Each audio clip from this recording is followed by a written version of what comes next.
You ever have that one neighbor who just seems like their entire purpose in life is to make yours as miserable as possible? Yeah, I've been there more than once, actually. But nothing, and I mean nothing, could have prepared me for the day. Mildred Carmichael showed up pounding on my front door at midnight, bathrobe, flapping mascara, half smudged, demanding I trim branches from my mother's mango tree or else she was calling the cops.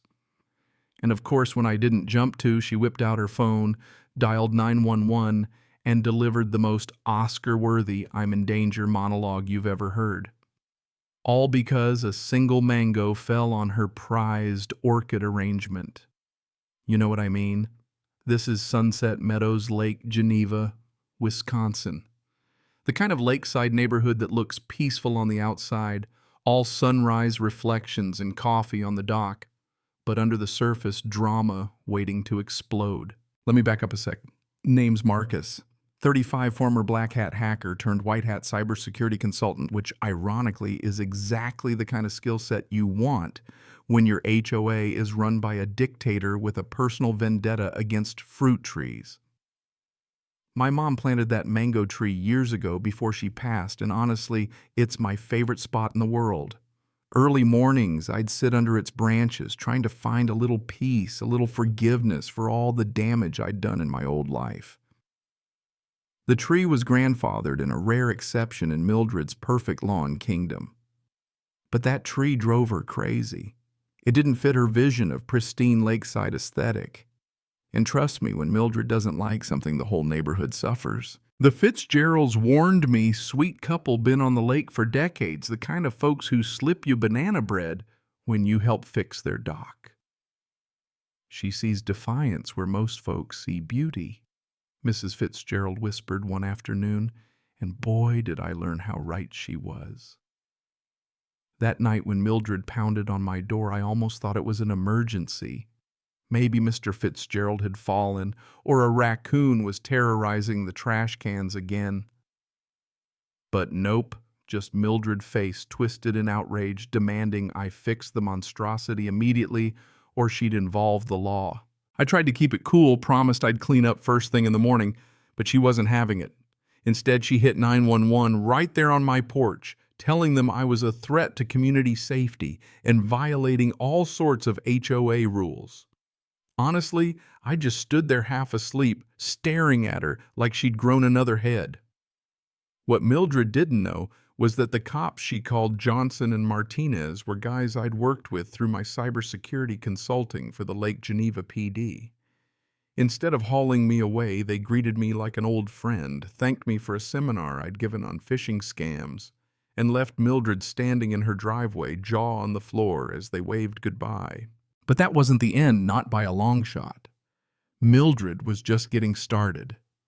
Next morning, I woke up to a violation notice under my windshield, failure to maintain lawn edging standards. Then came the one about my welcome mat being 2 inches off center, my garden hose, my mailbox post, my patio chair. By Friday, I had a collection 7 citations, most for infractions that weren't even real rules.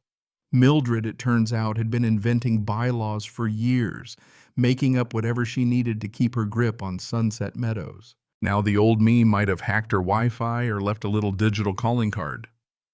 But after everything I'd been through, I decided to fight her on her own turf. I started documenting everything. Every bogus citation, every contradictory bylaw, every photo of my so-called offenses.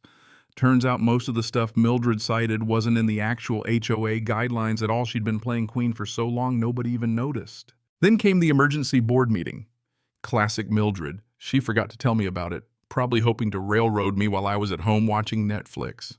Lucky for me, Mrs. Fitzgerald tipped me off and I walked in just as Mildred was pitching my exile from the neighborhood. I laid out my research, pointed out her made-up rules, even suggested a digital system for transparency. The board handpicked loyalists shot down everything I said, eyes glued to Mildred for approval. That same week, I got suspended from work. Anonymous complaints, community harassment, improper use of technical skills. All pure fiction, of course, but enough for my company to open an investigation. It felt like losing all over again, like no matter how much I tried to do things right, my past was always waiting to catch up.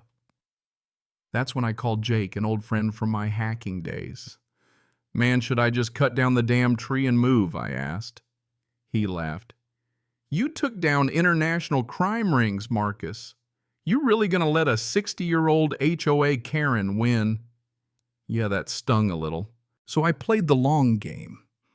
I proposed a new lakeside security system to the board, real cameras, professional setup, the works. Mildred loved the idea, thinking she could keep tabs on me, but the joke was on her. As the system's admin, I legally controlled all the footage, all above board. What she didn't realize was every stunt she pulled, every incident she tried to frame got caught on camera in beautiful high def. But Mildred was relentless. She hired Gerald Whitmore, a lawyer with a reputation for squeezing residents into submission. I got certified letters accusing me of everything from vandalism to threatening community harmony. And all the while, Mildred was out there snapping photos of me, documenting my every move, obsessed with catching me in the act of something. The cameras, of course, caught her sneaking around at night, rifling through mailboxes, photographing kids playing, pouring chemicals around my mother's mango tree. And here's the real kicker, calling 911 on me for vandalism seconds after she'd broken branches herself. Yeah, that's when I decided enough was enough. I compiled every piece of evidence, videos, financial documents, records of her fake violations, proof she'd used community funds for her own property. I sent the whole file to the board with a formal petition for her removal. You'd think with all that justice would be swift, right? Wrong. The board doubled down, called me the troublemaker, issued an official censure. Even my boss got spooked by more anonymous reports. Now they thought maybe I was a cyberstalker. I started to think maybe Mildred would win after all. But here's the thing about living in a community: people talk. Neighbors started sharing their own stories. Denied permits, random fines, solar panels rejected for ruining the view, all while Mildred did as she pleased. Even folks who'd stayed quiet for years started to see what she really was. With a little nudge from the Fitzgeralds, I called for a special election. And this time, the community showed up. I didn't even run for a board seat. I just wanted transparency, real oversight, and some peace. Election night. The room was packed.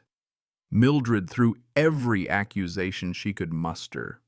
Old criminal background, dangerous new technology, fear-mongering about property values.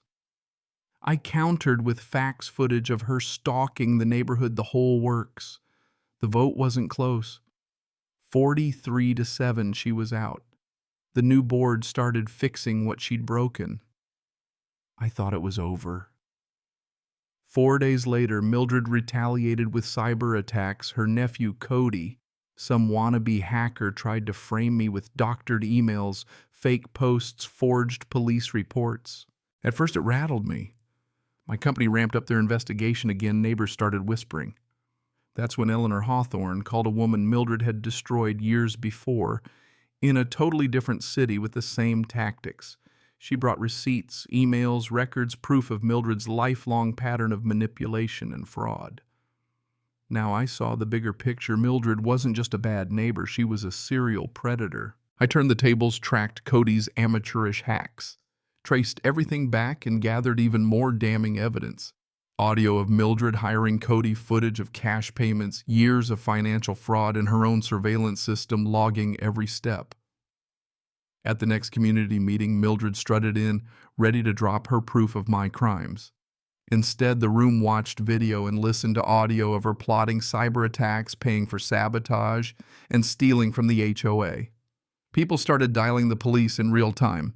The trial was wild. Her lawyer tried to argue the evidence was faked, but the prosecutor dropped the ultimate bomb. Mildred had recorded herself committing crimes on her own security cameras, never bothering to delete the files. She was convicted on every charge: conspiracy, harassment, vandalism, fraud, embezzlement. 18 months in federal prison, restitution to the HOA, a permanent ban from Sunset Meadows. That victory felt sweet, but it wasn't just about the mango tree or the citations. It was about standing up for the right thing, about not letting fear or bullies decide who you are. We toasted with champagne under my mother's tree, now scarred but still growing. And you know what? Sometimes the best justice is watching someone destroy themselves with the very power they tried to use against you. But here's the real question was I right to fight back the way I did? Or does fighting fire with fire always burn something inside you too? Drop your thoughts below.